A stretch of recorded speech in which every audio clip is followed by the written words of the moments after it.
Welcome back to another technical deep dive here in the debug zone.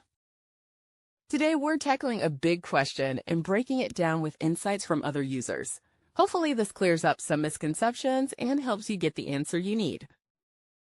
So buckle up, stay a little curious, and let's jump right in.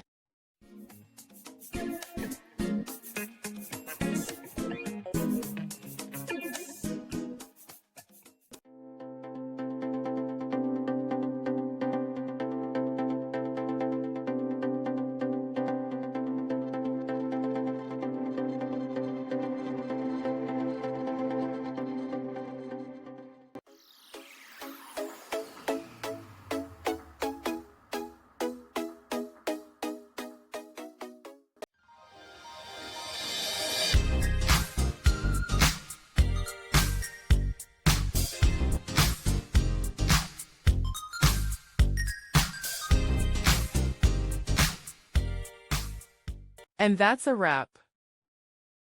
I hope you found the answer you were looking for. If you did, take a second to hit that subscribe button. It really helps out. And let me know in the comments which solution worked best for you. See you next time in the debug zone.